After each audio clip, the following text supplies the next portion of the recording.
Now, after we've transferred the call, or if we just need to hang up on the customer because they said do not call, they're not interested, or even if we need to schedule a callback, and to be able to do that, you click over here where it says hang up customer over on the left-hand side. At that point, you'll hear the tone signifying that it's been hung up. At that point, you'll also notice that it took us to the call disposition screen where we can select the call result. The typical ones that we would select here would be callback if we need to schedule a callback, and transfer if we actually transferred the call. Over 65, of course, if they're over 65, then choose that one. And then we have a couple negative ones here. We have do not call. That's if they're asking, put me on the do not call list. Don't ever call me again. Whatever they say, make sure you put them do not call. And then we have not interested.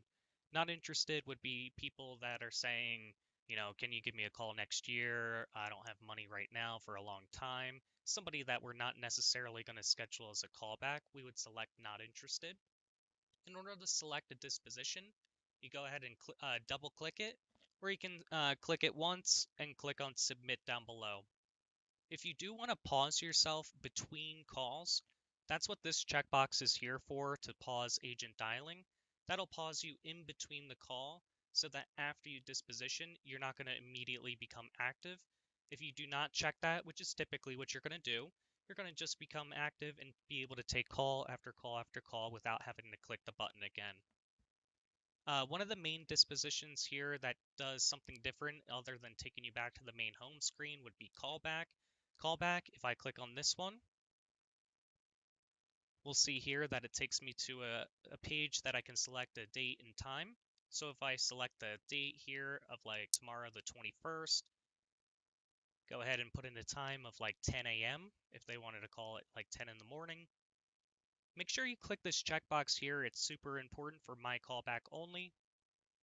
And then you can put in some comments like, for example, if they wanted to talk to their wife.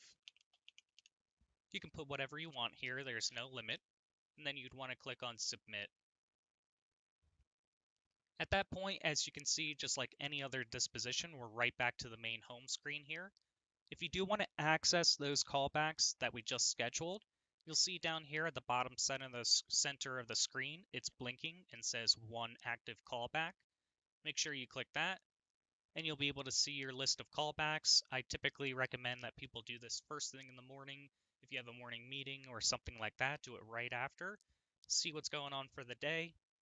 If you need to dial a specific person, if it's the proper date and time that you scheduled over here, over on the right-hand side, underneath where you see dial, you just click here where it says dial, and it'll go ahead and manual dial that customer. If there's nobody to dial at the time, go ahead and click go back, and that way you can go back to being active and move on to the next lead.